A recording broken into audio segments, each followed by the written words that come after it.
At the end of the war, as the notion of Reconstruction started to gain traction, as it had greater specifics to it, it became apparent that the government, the Union government, which meant the whole government, the Union government was going to become financially involved in Reconstruction.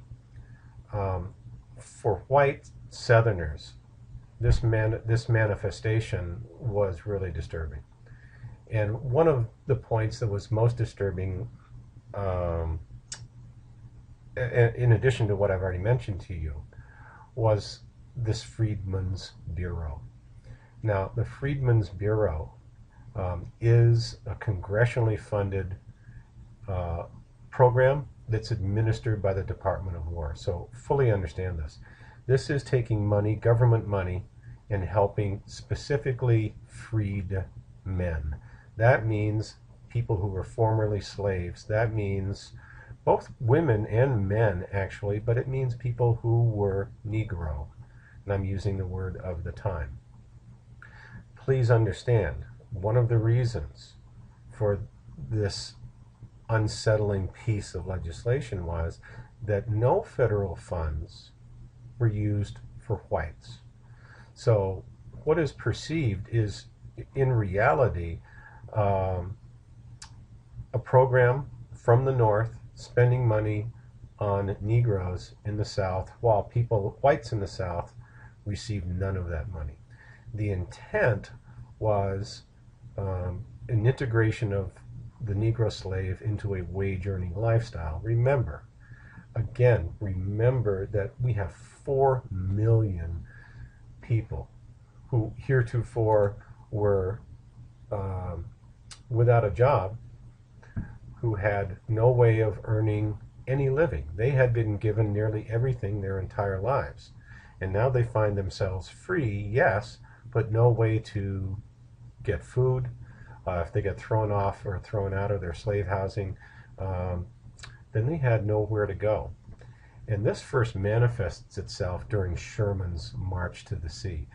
If you recall, General Sherman replaced General Grant after Grant won the theater in the Mississippi at Vicksburg. And when Sherman marched to the sea, cutting that wide swath, he began to notice a really interesting phenomenon, that as he marched from west to east, that freed men, slaves off plantations, started to follow him, having nowhere to go, and understanding very well that here were blue-coated Union people, soldiers who were essentially freeing them. They started a caravan behind. And it is Sherman who did offer this quote, "What shall we do with these refugees?" Now, he did eventually, and you can watch the DVD on Reconstruction from PBS on this, and it's very good.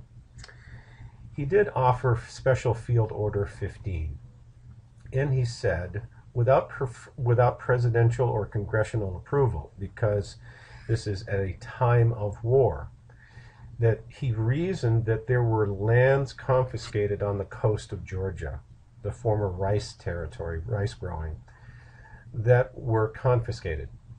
And he reasoned that he would give these lands and distribute these lands to freed slaves. And because the government, the army, in fact, had mules, he said, well, you can use a mule to plant your crops, etc. So the notion became 40 acres in a mule. Now, as the Freedmen's Bureau was developed, General Otis Howard, O.O. Howard, was appointed by Secretary of War Stanton to run this bureau. Now, why Stanton and why a general? Well, we have troops in the South, and we retain those troops in the South right up until 1877. There is good reason to do so initially, because there's concern of the rebellion starting again and the South will rise again, etc. So it was a natural thing to think that the Union forces, the Army, would remain in places in the South. And then it became a good idea for the Army to run the Freedmen's Bureau. General Otis is the person nominated to do that. And again, his refrain is, "What shall we do with a Negro?" And many of the slaves and the slave families, from word of mouth, want to know, where is our 40 acres and our mule that's being promised to us? A side note on O. Howard, he goes on and has quite a career, both in the advent of the Transcontinental Railroad and in doing so having to deal with Plains Indians and many of the treaties with Indians after that in the Indian Resettlement Bureau. For his own part, Frederick Douglass politically is well connected, if you will, in the East because of his actions and activity during the Civil War. And while he agrees with the machinations, if you will, of the Freedmen's Bureau, he has a political motive, and he says, look, slavery isn't going to be abolished until black man has the ballot. And this means it's a very broad statement he's making here, because what he's saying is, look, the Freedmen's Bureau is great, and get him a mule and some land and the wherewithal to eat tomorrow is a great thing and needed thing. But slavery isn't going to be over until blacks have the vote. Now, this issue is contentious, to say the least, and it's not only contended in the South, it is in the North. So it brings up this moral and ethical questions of race, and essentially this is the heart of many deep-rooted feelings of discrimination in the North and the South. And it brings up these four questions. Could they learn, meaning blacks, Negroes? Could they learn? Could they work, meaning non-slave situation? Could they be, quote, civilized? And that has its implications in and of itself. And during the war, it was also meant, can they and will they fight? And these questions led to some stereotypes about race that could trace back as far as Thomas Jefferson notes in the state of Virginia. And Jefferson himself conjectured that blacks were inferior. And in fact, President Lincoln calls blacks, Negroes, childlike, and he questions whether they can, in effect, learn. As a side note, there is a pseudoscience, of craniometry, which actually rises again during Nazism in the late 30s and 40s. The pseudoscience of craniometry portends to be able to measure and record the shape and type of skull, and it gives one an idea of what this person can do in terms of learning. So they don't think that this is just a Southern affectation. Congressman Julian, who's from Indiana, it's a northern state, has this following quote: "The real trouble is that we hate the Negro. It's not his ignorance that offends us, but the color." So this should not be misconstrued as just a Southern issue. President Johnson, commenting, "The chasm between the two races in physical, mental, and moral characteristics will prevent an amalgamation or fusion of them together in one homogeneous mass."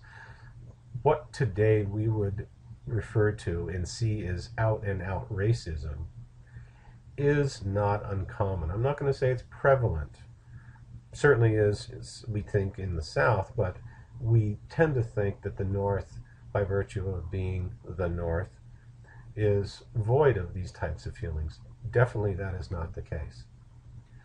The Civil Rights Act of 1866 is meant to address some of these issues. And you can, since you have this PowerPoint, read through these. But the Civil Rights Act of 1866 is meant to address some of these issues of race and discrimination. And while the act is good, and while the act is important, it is ignored. And really what this is a first stepping stone to the three, what we call Civil War amendments, 13th, 14th, and 15th Amendments, that are written and come into effect to, as Frederick Douglass says, finally give those of color the right for vote. This is a map of Freedmen's bureaus located in the South, and it also corresponds well with places where we leave many Union troops in the South.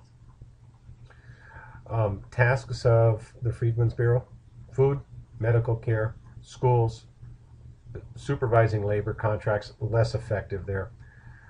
Managing abandoned and confiscating land. Of course, this is contentious, that the North comes in and not only militarily takes over the South, but confiscates land that was private. And then to add salt to the wound, insult to injury, they then turn around and give this land to surviving former slaves. And it also gave slaves and blacks and Negroes access to the court, which, according to Dred Scott, they had not had before. This particular picture has come to symbolize much of the contentiousness in the South due to Reconstruction and the Freedmen's Bureau. You see, you have your representative Union soldier in the middle who is trying to mitigate circumstances between freedmen on the right and angry Southerners on the left, and of course in the background is the Union or American flag. So this is symbolic of the tensions that are growing in the South. One of those points of goals of the Freedmen's Bureau was education, and so many educators came from the South, came from the North down, and many of them are women to teach, to go into schools and to teach blacks how to read and how to write. And it was open to anybody, any age, any gender. And it was one of those just cultural faux pas in the South. It had been generations in the South where blacks were not taught to read. So this again flies in the face of many Southerners and white Southerners. Here are some statistics about this, and it's pretty remarkable that over 4,200 elementary schools were established, just over 9,000 teachers employed, over 250,000 pupils taught, 74 high school and quote-unquote normal schools were built. And a normal school is a school that is there to teach teachers how to teach. And 16 industrial schools. Those are learning how to be a carpenter, etc. You can again read through this. It cannot be argued that the Freedmen's Bureau did accomplish many, many good deeds. The rub is this picture here. And the rub in the South is that the Freedmen's Bureau is an agency to keep Negro in idleness at the expense of the white man. And this establishes very well a very early caricature and stereotype of people of color, and it's an ugly one, of people of color on the government dole. And it's one that exists today. And it's one that where, at least in this class, and I believe that we still have to work on in the United States today. President Johnson was against the Bureau, and